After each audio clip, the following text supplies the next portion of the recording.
Hello, YouTubers and NFL fans everywhere. This is Matt, the NFL Fanatic, giving you my Week 4 2019 NFL predictions. Well, for the Fanatic this week, it was not as a successful week as it was in Week 2. With both sets of my picks, it was still an above 500 week. I still have one game to go, and remind everybody, I am taking the Bears to beat Washington straight up, but I am taking Washington on the line that I saw, +4 at the time. And I believe that line has gone up to about +5, but I'm going to take Washington with the points, but I'll take Chicago to win straight up. That's a reminder there. So if you look at last week, here's how my record went for Week 3 so far. Against the spread, I'm on one game above 500, 8-7, and straight up this week I am 9-6. That equals about 53% against the spread and straight up 60% even. And now overall for the year, I am 28, 18-1 against the spread, which equals about 60.6% against the spread. I'm okay with that. I can live with that. And straight up, I am 31, 15-1, which is 67% even. So definitely a little bit of a decrease from last week. Obviously, a few more tough loss in there, but I will take those records through 3 weeks, and I will definitely try to improve on those with the next set of 15 games for Week 4. And there are only 15 games this week, so I want to remind everybody out there that the New York Jets and the San Francisco 49ers are on bye this week. So if you have Le'Veon Bell, Jamison Crowder, Jimmy Garoppolo, Matt Breida, George Kittle, Dante Pettis, the Niners defense, if you have any of those players on your fantasy teams, bench them because they will not be playing this week, and the bye season starts all the way up to about week 12 or week 13 when Thanksgiving occurs and the bye season stops. So there's that. But what a crazy week in the NFL, just as always, everything going on. You had a Drew Breesless Saints team go into Seattle and hand Russell Wilson only his 13th loss as a Seahawk at home, and I believe their first home loss in September under Pete Carroll and Russell Wilson together in the 33-27 victory that the Saints achieved. It was a very fundamentally impressive game by New Orleans. Teddy Bridgewater played a sound game. Kamara had about 182 yards from scrimmage. Really great game from him. They had some help from the defensive TD from Von Bell stripping Chris Carson, and the special teams touchdown by Lewis that got them in the first play of the game from the Seahawks' first drive being 3 and out, I believe. And I know people are going to say, well, look, Russell Wilson and them were able to move the ball a lot. Yeah, but that was a lot of garbage time, and I love Russell Wilson. But all those extra yards and the 4 total touchdowns he had, that most of that was in garbage time where the game was basically out of hand. So that was just a bunch of empty yards from Russell Wilson and the Seahawks. But I do want to congratulate New Orleans. That was probably one of their toughest games. And of what I saw to Bridgewater and that team, I do think they have a chance to beat Dallas this coming Sunday night in the Superdome. If you look at some of the other games that went on, Buffalo 3-0 for the first time since 2011. Frank Gore hammering in a late touchdown to steal the game, and Tre'Davious White having 2 huge interceptions in the game. And I really like how Buffalo has been playing. Buffalo is a team that they consistently play their style of football. It's not Patrick Mahomes pretty or New England defensive solid. It's kind of it's this awkward combination of solid running game, Allen making timely passes, defense causing turnovers, and the Bills having great kicking from Hauschka as well. He's had a very good year.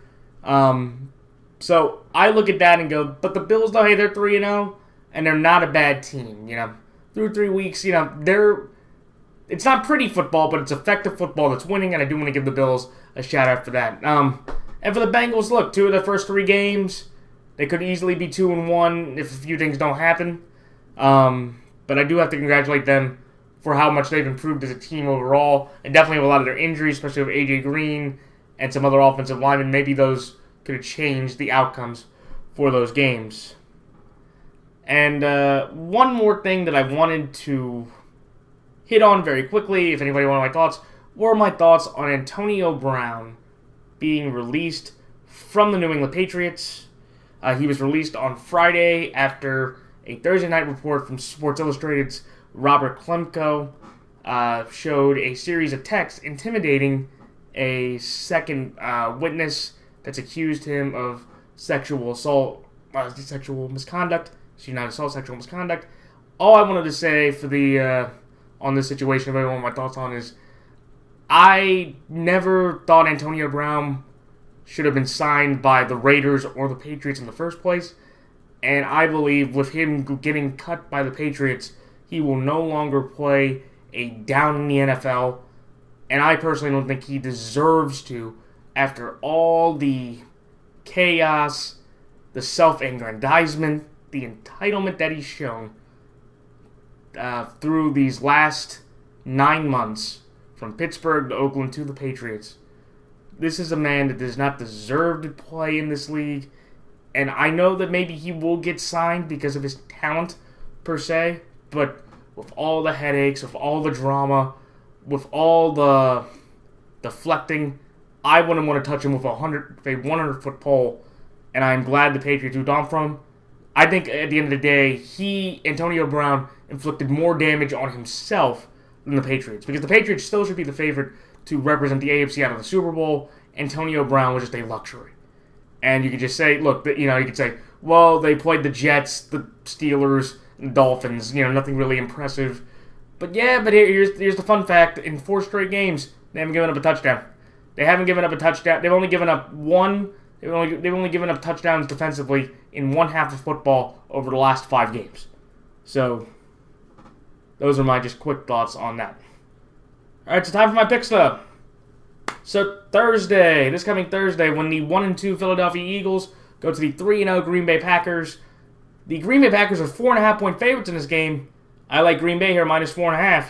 And Green Bay, straight up. And then the next game, when the 1-2 Tennessee Titans go to the 1-2 Atlanta Falcons. The Atlanta Falcons are 4-point favorites in this game. I like Atlanta here straight up, but I will take Tennessee plus 4. And then the next game, in a battle of undefeateds for first place in the AFC East, the 3-0 New England Patriots will go to the 3-0 Buffalo Bills. The New England Patriots are 7-point favorites in this game. I like New England here minus 7, and New England straight up.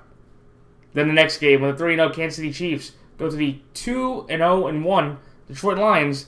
The Chiefs are 6.5-point favorites in this game. I like the Chiefs here minus 6.5, and Kansas City straight up. Then the next game, when the 1-2 Oakland Raiders go to the 2-1 Indianapolis Colts. The Colts are 6.5-point favorites in this game. I like Oakland here plus 6.5, but I will take Indianapolis straight up. Then the next game, when the 1-2 Los Angeles Chargers go to the 0-3 Miami Dolphins. The Chargers are 16.5-point favorites in this game. I like the Chargers here minus 16.5, and the Chargers straight up. Then the next game, when the 0-3 or 1-2 Washington Redskins go to the 1-2 New York Giants. The Giants are 3-point favorites in this game. I like the Giants here minus 3, and the Giants straight up. And then the next game, when the 1-2 Cleveland Browns go to the 2-1 Baltimore Ravens. The Baltimore Ravens are 6-point favorites in this game.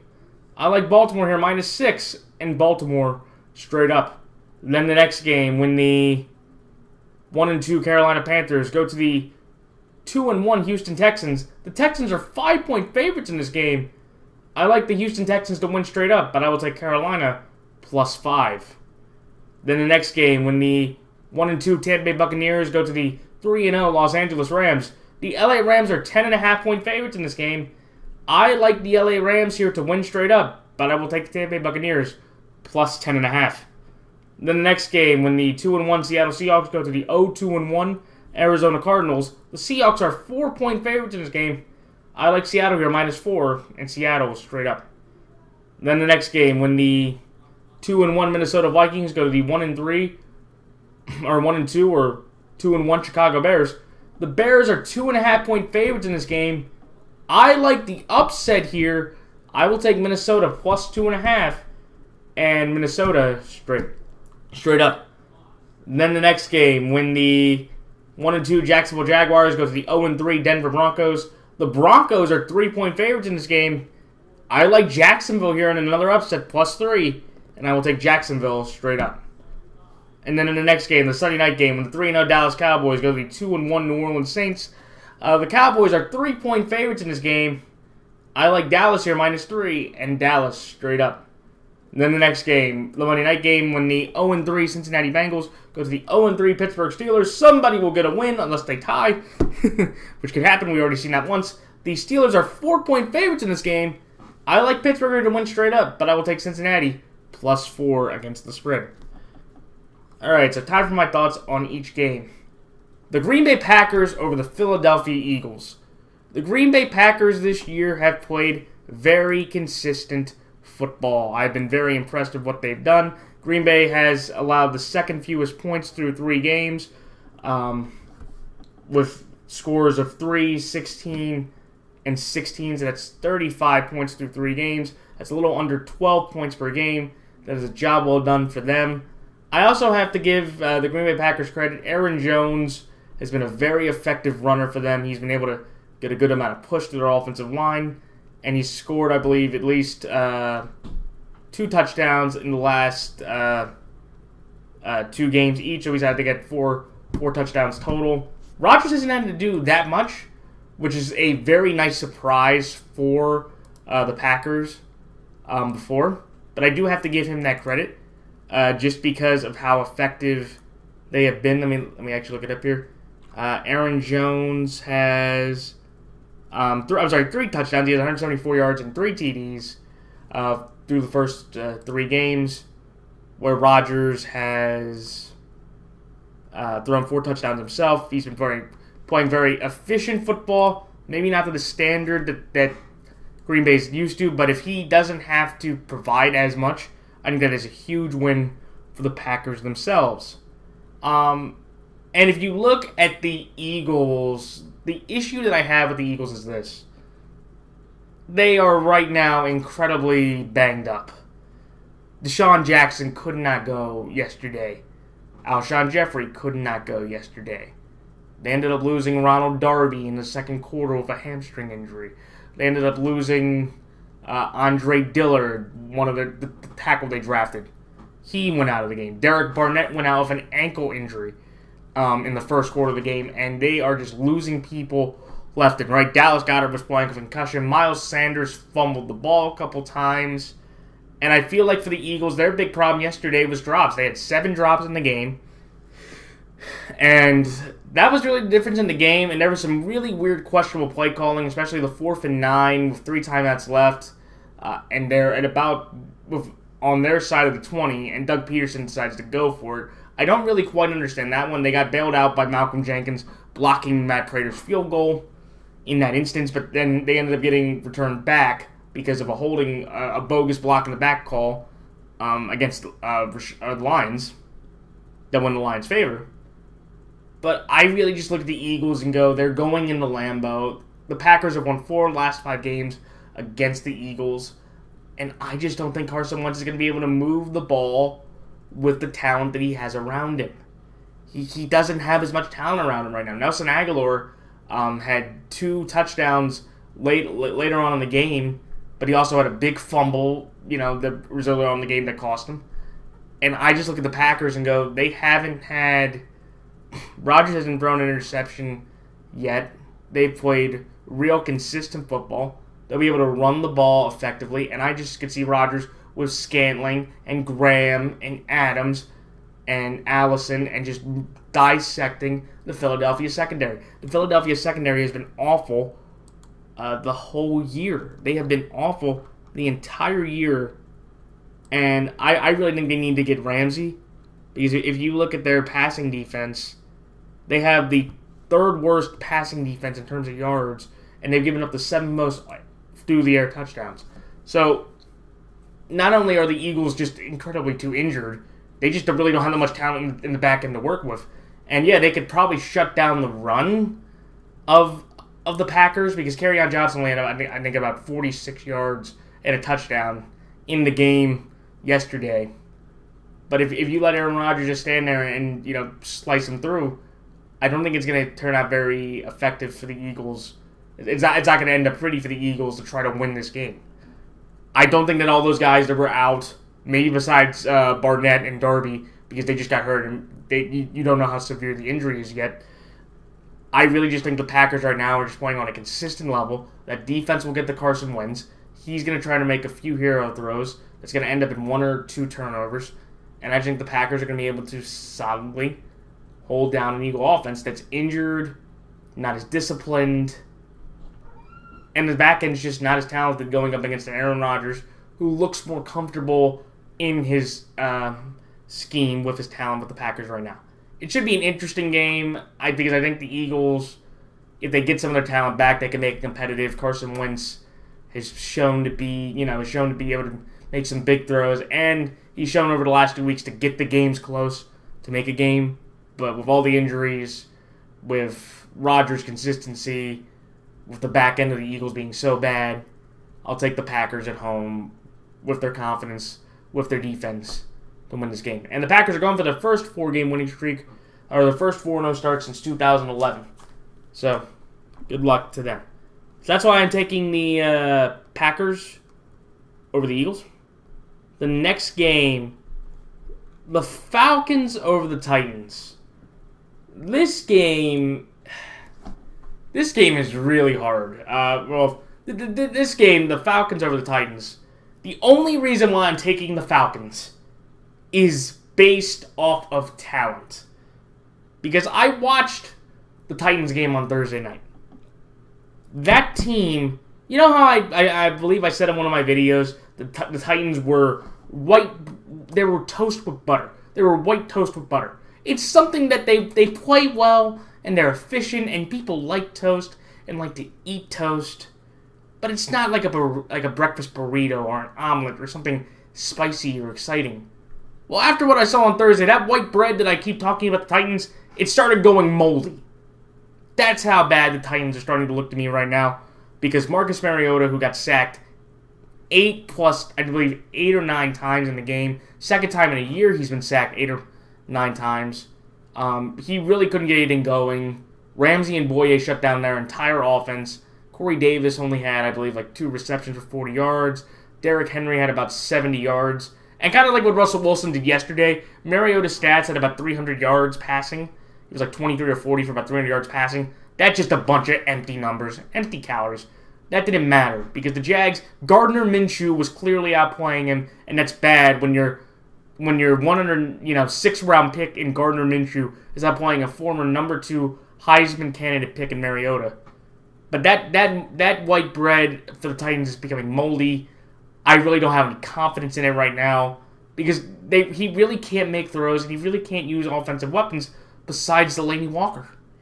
And that offensive line is not nearly as good. Their right guard had a horrible game against Calais Campbell, who had a career day in a very long time, so congrats to him. But the only reason why I'm taking the Falcons is just because of talent. Because I look at what the Falcons did yesterday and what they've done this year. They have Matt Ryan, who had 7 picks all last year. He had 35 TDs, 7 picks. He already has 6 now through 3 games. The Colts were able to effectively control the ball really well, and they were able to move the ball through the air and through the ground. Brissett had about 309 yards passing. I believe he was 27 to 36. He threw 2 or 3 TDs. Marlon Mack ran for 70 yards on this Falcons defense. And this is a defense that has a lot of talent on it. I know you could say, well, they lost Takk McKinley and Keanu Neal, who is now an injury bust due to his injuries now to a blown knee and a blown heel with a torn Achilles. That is another bust for the Falcons, or a guy that I'm not really putting a lot of money into just because for his severity of injuries. But you can't lose a game like that, especially with T.Y. Hilton going out in the third quarter of a quad injury. You can't lose that game 27 to 24. Even though Vinatieri, he had a big game. Kudos to him. But I can't take the Titans. But I took the Titans +4 because of this theory that's coming along with Titans over the last couple of years, is that every time you bet on them against the spread straight up, when they're the favorite, they'll let you down. But every time you bet them as an underdog, or every time you go against them, they'll play really well. And for some odd reason, I can see the Titans moving the ball against the Falcon defense, especially with how they can run the ball with that offensive line. They can control the clock. Mariota cannot make as many mistakes, and I think Matt Ryan could make mistakes against a secondary that has guys such as Logan Ryan, Malcolm Butler, Kevin Byard, Dory Jackson. He muffed the punt in the Thursday game. It's that could be tough. And I can see the Titans pulling this off. But if I have to genuinely look at this game based off two underachieving teams, especially after the wins that they had, Atlanta getting a huge win over Philadelphia last Sunday night, and the Titans getting a 30-point win to start the year over the Browns and Cleveland, I have to go with the more talented team, and that's Atlanta. If Tennessee wins this game, I will not be surprised at all. That's what Tennessee does. They will play up to the level of their competition, or if you doubt them, that's when they'll play their best football. And you know what? If I'm wrong about that, I'll be okay with that, because I just know that's what the Titans do. But I'm going to take the Falcons here. They're at home. They are desperate for a win, especially with how the division is looking. They still know they can be effective in the division. And I just feel like for the Falcons, their weapons will get more open against the Titans secondary than the Titans' offensive weapons will get open against the Falcons, even without Keanu Neal there probably for the rest of the year. So that's why I like Atlanta here straight up, but the Titans +4. And then the next game, the Patriots over the Bills. I am taking the Patriots here because they just run through the AFC East phenomenally very well.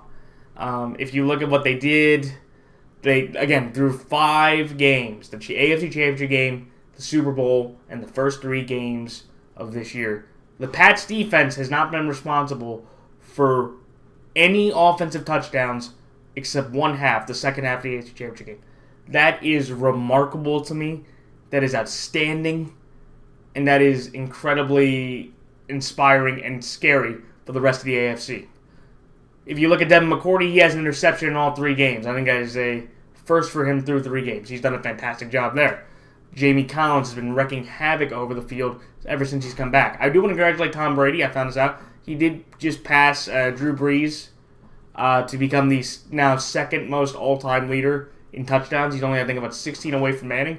And definitely with how Brady plays over the next 4 or 5 weeks, if not more, he definitely can pass Manning and keep Brees within a healthy distance that will never allow Brees to catch up to Brady as long as both of them are playing. And I look at the Patriots and I go, yeah, they may not have Edelman, but they have Jacoby Myers. They have Tom Izzo. They have Ryan Izzo. I'm sorry, not Tom Izzo, the Michigan State basketball head coach. They have Ryan Izzo. They have Jacoby Myers. They have Gordon still.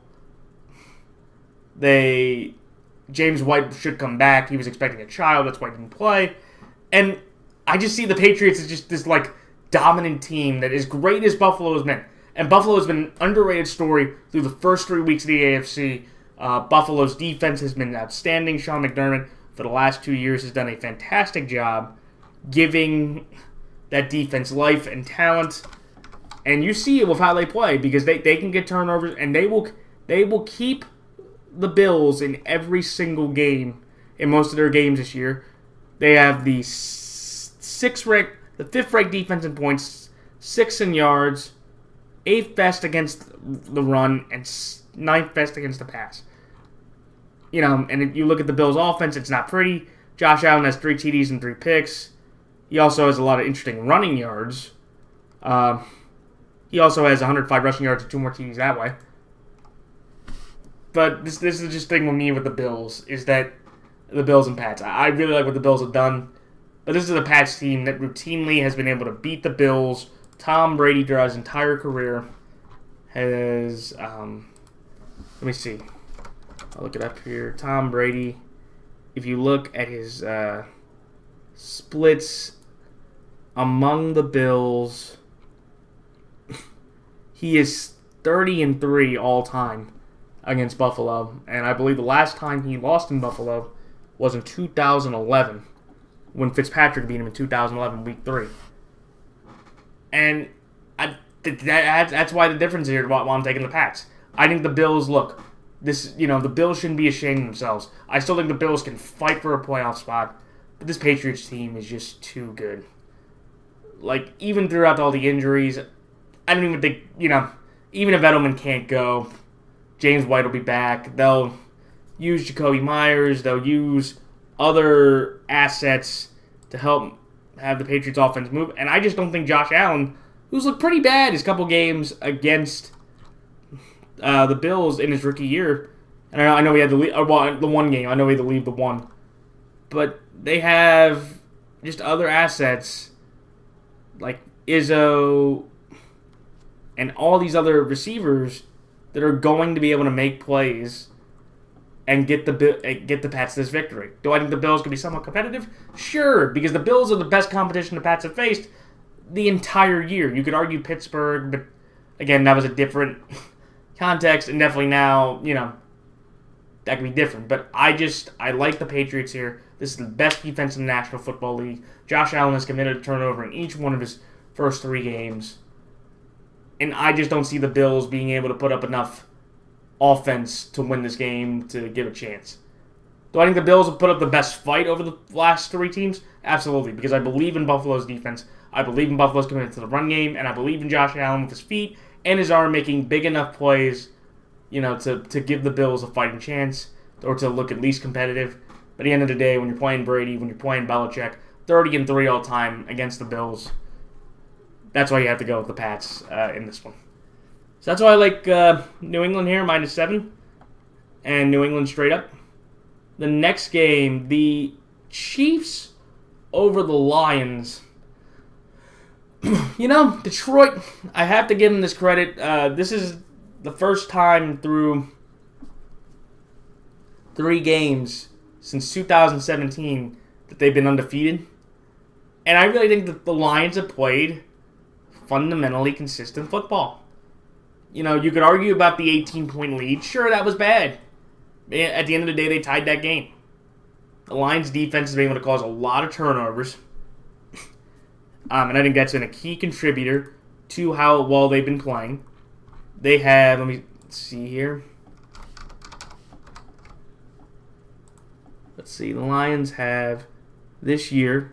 I know they're not the best team at causing turnovers. That's Minnesota. But they have forced the 8th most turnovers, and they have forced the 5th most they have the 5th most fumbles, I believe, forced. But if you look at Stafford, 6 TDs, 2 picks, 831 yards. That's pretty good. 62, Kerryon Johnson is giving a nice contribution to the run game. He has 126 yards in the TDs, so they're getting a respect, or at least a semblance of a running game, which has to keep defenses honest. And I like how the Lions have been playing. I think, they've shown that they were able to shut down a very high-powered offense in the Chargers, and they were able to handle their business against the Eagles yesterday. And I do want to congratulate Jamal Agnew for getting that 100-yard kick return to start the game after the Eagles kicked the field goal on their first drive. Do I think the Lions can be somewhat competitive against Kansas City? Yeah, I think the Lions, they can be underestimated. And, they've been underestimated the whole year so far. And they've been able to play pretty well. So do I think that the Lions can give the Chiefs a better fight than people think? Sure. But the reason why I'm taking the Chiefs is because they have the most dynamic offense ever in the National Football League. Patrick Mahomes is on pace to throw for 53 touchdowns and 6,000 yards. Again, that is not a lie. If he continues this pace, which he could very well do, he's on pace for having 6,000 yards passing and 53 touchdowns. That is not human. That should not be possible in an NFL season, even with the passing, throw that many yards and that many TDs. He is the only quarterback, I believe, to have back-to-back years start where he's at 10 TDs and no picks to start out the first 3 games. And he's only the second guy to have 3 straight games of 3 TDs plus and no picks since Brady in 2007 when he did it through weeks 6 to 8. The Chiefs have scored 26 points in a record 24 straight games. And it's just because they don't really need that much. Or the talent that Mahomes and Reed provide you can allow you to mask everything that's going on with the Chiefs. They didn't have Eric Fisher yesterday, no problem. They didn't have Damian Williams start, no problem. They didn't have Tyreek Hill all game, no problem. They still put up points at a ridiculous clip, and they basically are, to me, the Golden State Warriors of basketball or football right now. They have one of the most dynamic offense that you basically, you can put 30 points on the board. You have to put at least 28 to feel comfortable to get a chance, because, the Chiefs can at least put up 28 in their sleep of how well they're playing. And I just think with the Lions, look, they played a Charger team that was undermanned, they played an Eagles team that was undermanned, and they played a rookie. Did they handle their business? Sure they did, and I'm going to give them credit, especially with that defense. They were able to get pressure and fumbles. Mahomes really hasn't had that many turnovers, or he hasn't had a pick. The Chiefs haven't had that many turnovers themselves. I believe they haven't turned the ball over, I think, once this year. I know their quarterback hasn't. And I just think that's going to be the killer difference, because I don't think that Detroit Lions defense will be able to hold up against this Chiefs offense.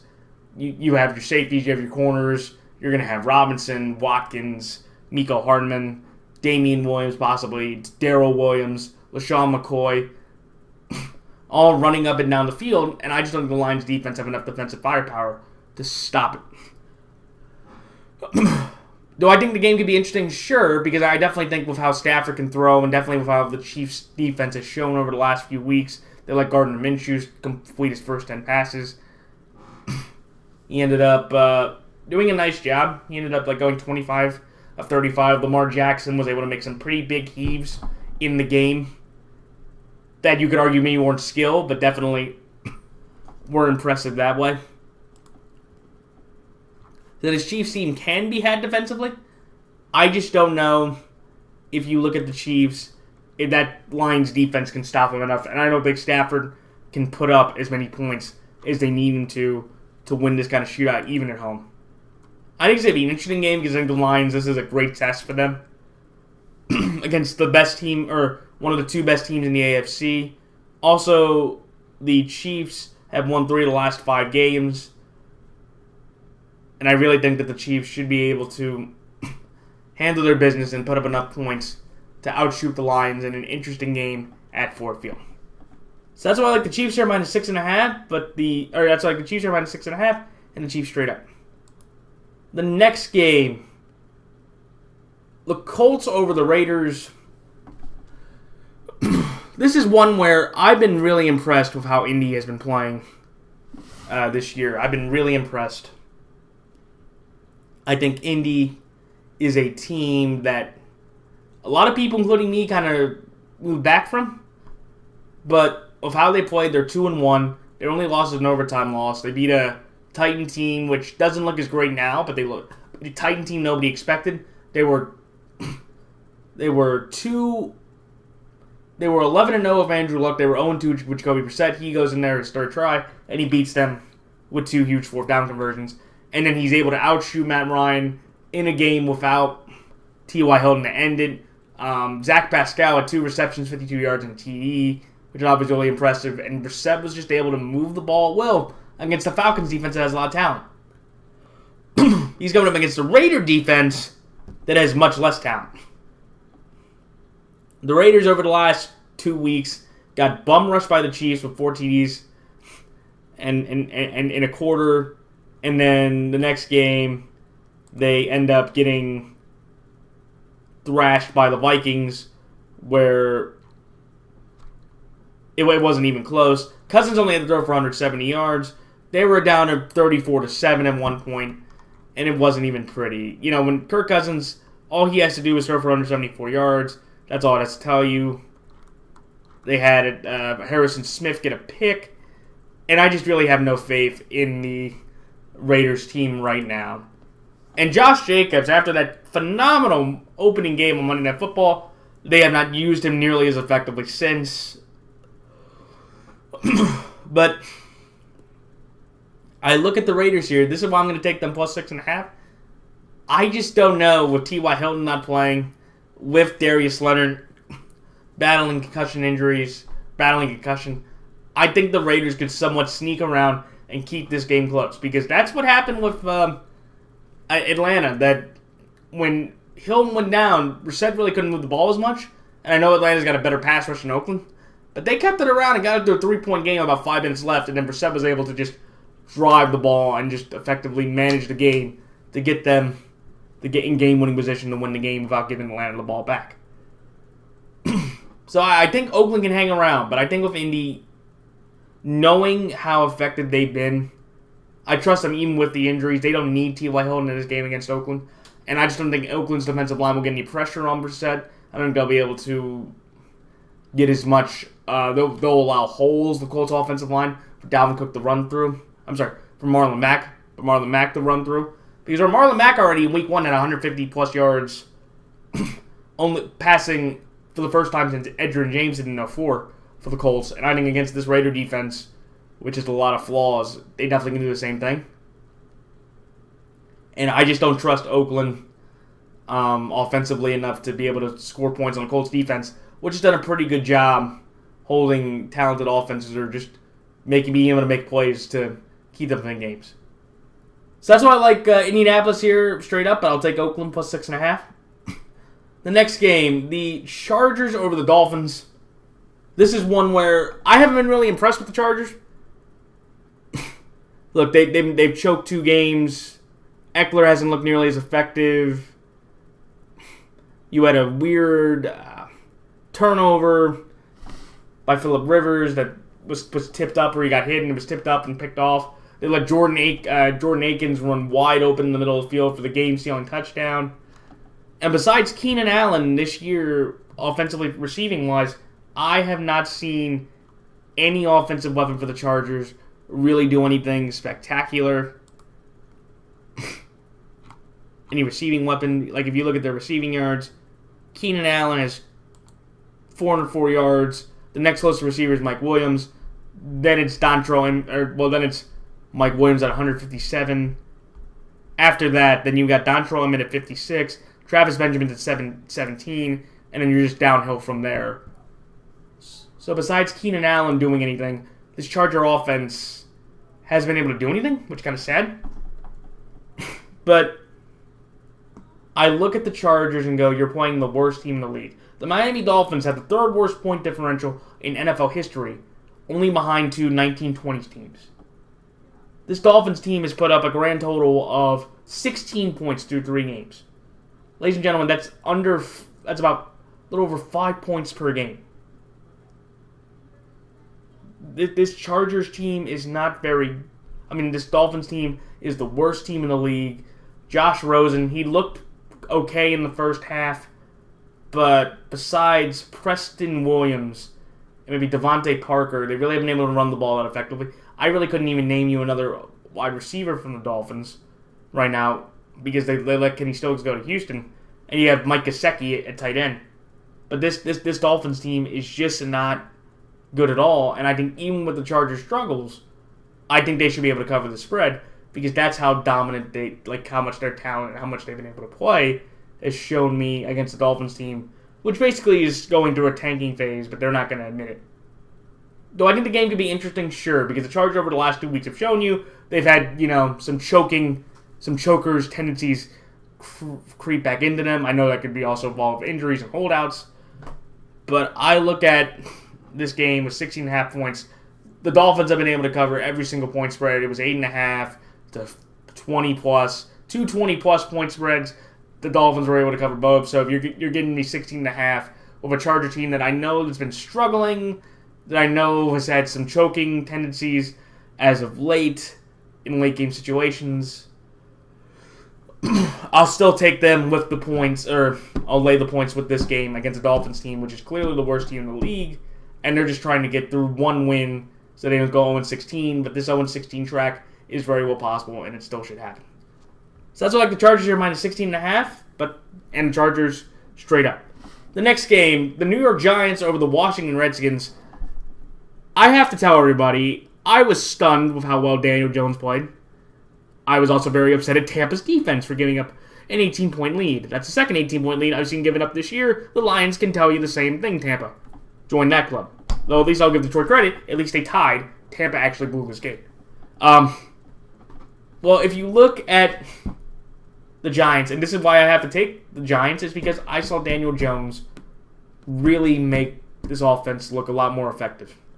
He had 322 yards and 4 total touchdowns. And fun fact, he is now 1-0, and he was 1-0 in an 18-point comeback. It's the second largest comeback in NFL history to come back from in a debut. Eli Manning, in those same exact situations, was 0-41 or 0-44. So Daniel Jones, in his first start, did something that Eli Manning could never do. And that tells you something right there. And I really like how he was able to move the ball. I like his athleticism. I like some of the touch throws he was able to make. And I just like the adversity going. You went up against an 18-point deficit. Mike Evans was eating Janoris Jenkins' coverage for lunch. He ended, I think, with 190 yards and 3 touchdowns on 7 receptions. He was having a field day. And at the end of the day, he was able to win the game effectively and pull off a miracle. Yeah, their kicker, Matt Gay had a rough game, but I'll talk about that with Tampa. But I just really like what I saw out of the Giants. And I know the biggest thing for me, and maybe this could be a difference, Saquon Barkley is going to be out for the next 4 to 8 weeks. He has a high ankle sprain, and from what I heard from Adam Schefter, lean towards the longer side of this for his injury. But I'm going to take the Giants here because I just was so impressed with what I saw, and the result kind of changed it, that I think the Giants should be able to beat a Washington team that, again, hasn't looked bad in any of their games. They've been able to be competitive. I'm surprised that they haven't run as much of AP. And Case Keenum, by the way, is only one of 3 quarterbacks this year in his first 2 games, or to have 300 yards per game and 5 TDs with 0 picks. Only 1 of 3 quarterbacks with those kind of stats throughout the first 2 games. I don't think he'll get that tonight, but I digress. But I just really like what I saw of the Giants. I'll trust Wayne Gallman and those others to make plays, and I'll just trust Daniel Jones. I think Daniel Jones, he has Shepard, he has Fowler, he has Evan Ingram, he has Latimer, Golden Tate should be coming back. I know he's not playing this week, but I just really like what I saw, and I think the Giants can do the same thing against a Washington defense that has been torched by Carson Wentz. It's been torched by Dak Prescott. I don't think Trubisky will do that well, but if you could see, Devin Smith getting, Josh Norman, Deshaun Jackson, the Giants can definitely, with Daniel Jones, a quarterback, have enough plays, enough ability to make similar type plays against the Washington defense, which is underachieved. And I even think of how the Giants' offensive line has been doing. I think they'll be able to get enough push to give Wayne Gallman some good holes to run through, to be effective, to be able to win this game. I wouldn't be surprised if Washington won because I feel like, that was such a remarkable victory that I think it'll be very difficult for Daniel Jones to copy it. But again, after what I've seen of the Giants, you can't go wrong with 330 yards and 4 total touchdowns against a Washington team that's just out there to play. So that's why I like the Giants here, -3, and the Giants straight up. The next game, the Ravens over the Browns. I am taking the Baltimore Ravens here because I saw the Cleveland Browns, and they are incredibly hurt right now. 3 of their 4 main secondary guys were out of this game. Christian Kirksey's on the IR. David Njoku's on the IR. Greg Robinson, has been dealing with some injuries and some issues. Their offensive line looks bad. Baker really couldn't do anything. And I just look at the Ravens and say this. John Harbaugh was too aggressive in this game. And any fan out there that wants to defend him and says, well, we were playing Kansas City. That's what we were supposed to do. I would much rather have the ultra-aggressive than the ultra-conservative. And what I say to that is, if you're too aggressive, especially with a defense like KC's, and definitely with Lamar's ability to throw in those tight windows, in those situations, if you kept doing it too much, it was going to bite you in the rear end, and that's exactly what happened. We cost 3 points on the board to make it a 3-point game. At the end of the day, if anything else occurred, would we still have lost? Sure, probably. But we could have played much differently at the end of that game. And I definitely agree with what Ian Eagle said during the game, was that the one weird 2-point conversion was the one where we scored and it was 19-30. I would have just taken the extra point and just made it a 10-point game. Going from 11 to 9 doesn't make any sense. But I'm going to take the Ravens here because that Brown offensive line is god-awful. Aaron Donald and Clay Matthews, and then was running into Baker Mayfield the entire game. Odell Beckham really couldn't be that effective. He only had to get 6 receptions for 50 yards. They ran a draw play on 4th and 9, which blew my mind. So I'm not really sold on Freddie Kitchens being able to call an effective game plan against the Ravens defense, which has been great. Baker Mayfield threw 3 picks the last time he was in Baltimore, last year, when he won the AFC North. And Baker Mayfield actually leads the league this year in fourth quarter interceptions with 5. The only one that has the most in the fourth quarter next to him was Jared Goff at 2. Do I think the Browns can be competitive? Sure. If they get some of their defensive talent back, and knowing how our offensive line is, we got a tall order ahead of us with Olivier Vernon, Myles Garrett, Sheldon Richardson, Joe Sherbert, not Emmanuel, Ogbe, yeah, that guy. We have a tall order, and we're gonna have Denzel Ward, Morgan Burnett. We're gonna have a tall order against this defense, which played out of its mind. You have T.J. Carey, Freddie Mitchell, Terrence Mitchell, the cornerbacks who had a good job. But I just think, again, the Ravens, with how their offense is moving, I think we're able to make more big plays, especially with Mark Andrews. Willie Snead or Hollywood Brown could be that slot receiver. That could be the difference in the game because Cooper Kupp killed them last night. And that was really the difference in the game. And I feel like we'll be able to run the ball much more effectively with the best running attack in football. We lead the league in time possession this year. We led the Chiefs with time possession last year. And I just think we're going to be able to hold the ball away from the Browns offense enough, and we'll get a turnover, a few big stops in order to win this game. And the reason why I'm taking the Ravens minus 6.5 is because if the Rams are able to cover with a 7-point win, I think we can also beat the Browns by at least 7, which covers this 6-point spread. So that's why I like Baltimore here minus 6 and Baltimore straight up. The next game, the Texans over the Panthers. This is one where I was really impressed with Kyle Allen. Kyle Allen, so far in his 2 games, 4.4% completion percentage, 527 yards, 6 TDs, no picks. By the way, in the last 10 games, they're 2-8. The 2 games that the Panthers won were started by Kyle Allen. So just a little fun fact there. So I will say this to Panther fans, you can get on me. I do think if Kyle Allen can string another good game together, if he could possibly beat the Texans, we got a Nick Foles, Gardner Minshew, Nick Foles, Carson Wentz situation. Because I'm not really sold on Cam at this point. And what I saw out of Kyle Allen, I really liked what I saw. I know you can say, well, Arizona's bad. Sure, they gave up 8 sacks. And that was the first time the Panthers actually had a quarterback performance with 4 TDs since Cam from the Packer game on December 11th of 17 in the 17th season. But I'm telling people, hey, I am on the if Kyle Allen can put up another good game with Cam's foot being hurt, I'm on this Kyle Allen bandwagon of saying, maybe let's give Kyle Allen the job, or let's let Cam take as much time as he wants to heal. Let's have him take as much time as he wants to heal. You're in no rush, Cam, to come back. From what I've seen on Kyle Allen. And also I want to congratulate Christian McCaffrey for getting a 78-yard touchdown run. The longest of his career, by the way. But the reason why I'm taking the Texans is just because Kyler Murray and that offensive line is awful, and they gave up 8 sacks. Murray had 2 picks by Dante Jackson, who is a really good safety for the Panthers. He was a second-round pick from LSU. Phenomenal athlete. He has a 40-inch vertical for I believe a corner, which is outstanding. But I just don't think the Texans are going to give that much type of pressure to Deshaun. They could with their offensive line. But also I just feel like Deshaun's got more talent around him. He has more assets. And I feel like the Houston defense will put more pressure on Allen. And he won't be able to make as many plays effectively to win this game. And by the way, I do want to say very quickly for Arizona, Fitzgerald's only 7 receptions away from passing Tony Gonzalez for second all-time receptions. So job well done for Fitzgerald for a fantastic career. Well, diatribe. Do I think this game can be competitive? Absolutely, because I really like what I saw out of Kyle Allen, and I really think he could give the Texans a bit of a run. Just because the Texans have not been able to effectively run the ball that well. Like the Panthers can shut that down. And I feel like with Deshaun, they'll get pressure on him, and they're going to take some licks.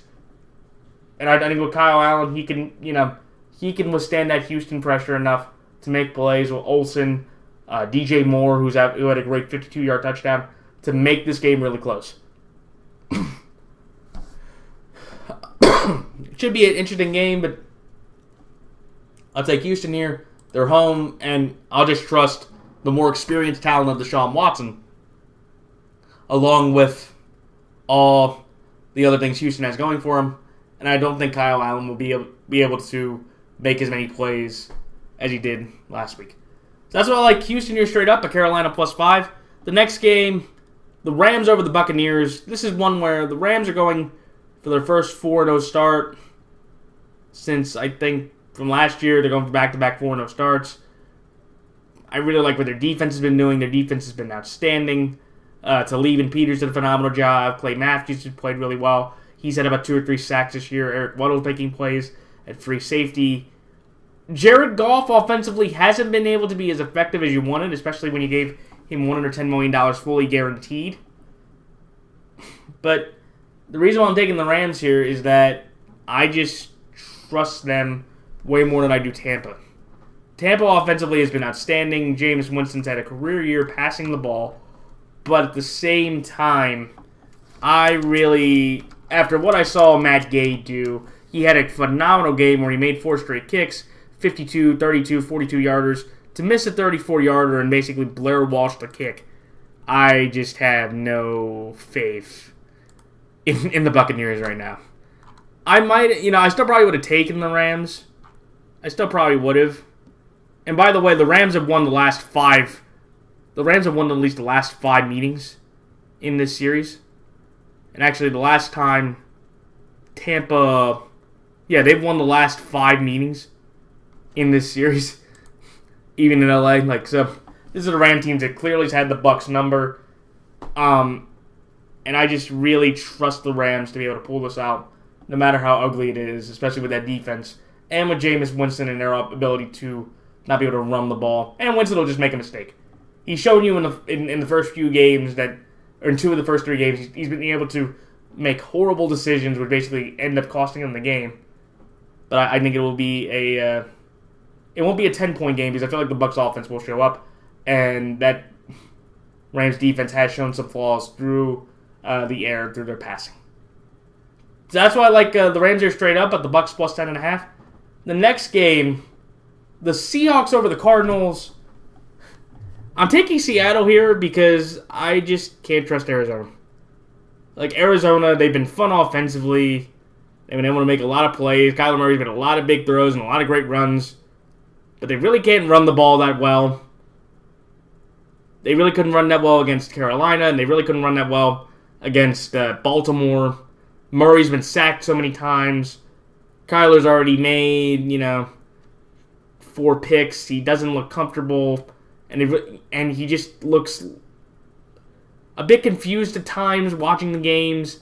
And he just really can't make that many big-time throws, or just he's on his back too often. And I think Seattle, they ran into a buzzsaw with the Saints, and I don't think they're going to give up the turnover touchdowns and the special teams touchdowns to basically put them in a massive hole early against Arizona. I believe Russell has won the last 2 games, or in his career. I know his first loss was in Arizona, but I believe he's won 4 of the 6 other times he's been in Arizona. So he has a fundamental history doing well down there. They beat Rosen last year when Thomas broke his ankle. And I just really can't trust Arizona. I think Seattle, they had a rough game. They got ramrodded by the Saints. This Cardinal team should be exactly what they wanted. If Kyle Allen could put up 4 TDs and the numbers he did, Russell Wilson can do the same thing with the talent he has. If not better, I feel like Carson and Penny will be able to be effective. And I think CJ Prosise can start being more effectively involved in the offense as well. So that's why I like Seattle here -4 and Seattle straight up. The next game, the Vikings over the Bears. This is one that I might regret The only reason why I'm taking the Vikings is because I trust the Vikings offense more than I do the Bears. The defenses are about even. If you want to give the Bears the edge of defense, sure, go ahead. But at least I've seen under the Vikings, they've been able to put up 30 points. The Bears have put up 3, 16, and whatever they put up against Washington tonight, it's not going to be that much. Trubisky's taken a huge step back. They haven't been able to run the ball that effectively. And I just can't trust Trubisky. I know the last time the Bears played them, Cousins threw 2 horrible picks. They lost 25-10. But Trubisky really didn't help them that much either. If this game was in primetime, I probably would have taken the Bears due to Kirk Cousins' horrible primetime record. The worst in the NFL since, I believe, 2015. But I'm going to take the Vikings here because I trust Cousins playing effective football. Dalvin Cook leads the league in rushing. Their offensive line is better. And I just don't think Trubisky will be able to hold. It'll be kind of like Green Bay. I feel like Cousins, with his talent, will be able to make more plays or enough plays offensively that Trubisky can't match. And I'll trust Dan Bailey over Pinero in a kicking battle if it comes down to the end of it. This should be an interesting game. I would not be surprised at all if the Bears win this game because of their defense, but of how ineffective that offense has been. They really haven't been able to run the ball that effectively. Trubisky hasn't been able to. He's only thrown, I believe, 1 TD, or I don't think he has a TD yet this year. 3. Yeah, no, he doesn't have a TD yet this year. No, he has one TD through 2 games. This is not going to be a great game for the Bears or Vikings, but I'm just going to trust Cousins and that offense from what I've seen to put up enough points to win. That's why Minnesota here plus 2.5 and Minnesota straight up. The next game, the Jaguars over the Broncos. I'm taking Jacksonville here because of Gardner Minshew. Gardner Minshew through the first 3 games has the highest completion percentage of any quarterback in NFL history. That's a fact. I really like what I've seen out of him. I don't like that he's fumbled. He's fumbled 3 times. He fumbled 3 times in Houston. But from what I've seen out of Jacksonville, the Jalen Ramsey situation is going to be something I keep an eye on because he's probably not going to practice this week and he may not play, which could hurt me, especially with Sanders and Sutton and Hireman and Tim Patrick and Philip Lindsay. But with Flacco throwing the ball, I can't trust Flacco in these games. I think Gardner Minshew with DJ Chark, D.D. Westbrook, O'Shaughnessy, the Jags offensive line, Fournette, I think they should be able to do enough offensively to put up enough points and let the Jags defense handle its job. Let the Denver offensive line have a tough time against Jacksonville. And I think the Jags hold on to eke out a win in a close one. This is going to be very Chicago-Denver-like to me, where the score is going to be very low scoring and Denver could pull this off. But I'm going to trust Gardner Minshew from what I've seen in that Jags offense compared to what I've seen out of the Denver offense and defense this year. But by the way, Fangio, about 24 to Oakland, 27 to Green Bay. It's not looking good for your defense. And that was the side of the ball that you were coordinator of, so it's not looking good. So that's why I like Jacksonville here, plus 3, and Jacksonville straight up. Final 2 games. Cowboys over Saints. I'm taking the Cowboys here because I do not think the Saints will get as lucky with a special teams and a defensive touchdown. Maybe I'm wrong, but I really like how the Dallas offensive line's been playing. Their defense has played really well. Tony Pollard and Zeke both had 100-yard games. Dak has 8 TDs, 2 picks. And I've just been really impressed about Dallas to play football. And the Saints, Bridgewater had a lot of help, and he played efficient football. Going against the Dallas team, with the defense they have, with the ability they have, remember, this is the rematch from last year, 13-10 game with Breeze. If they were able to hold Drew Brees to 10 points, they definitely can get Bridgewater around that area. And from what I've seen out of New Orleans defense, they can give up chunk plays. They gave that to Deshaun. Jared Goff had big plays to Cooper Kupp and others. But yeah, so I am going to take Dallas here. Better team. And I just feel like Bridgewater and Saints are going to get as lucky. And finally, Steelers over Bengals. I'm going to trust Mason Rudolph. I saw enough out of Mason Rudolph in that defense, which caused 5 turnovers. That at home against the Bengal team that routinely has not been able to go into Pittsburgh and win that often. I'll trust Rudolph, Connor, and Schuster to play effectively enough to win this game in a close one. It's going to be close. That's why I took the Bengals plus 4 because they covered the spread against Seattle and Buffalo. I think they can definitely do it against Pittsburgh. But we'll see. But I'll trust Rudolph in that offense, especially with how the Bengals have been playing with what they could not have to win this game. So those are my thoughts and picks for this week. Like, comment, rate, subscribe, and please check out the NFL YouTube Prognosticators page for other great prognosticators. And until next week, this is Matt the NFL Fanatic signing off. Until then, so long.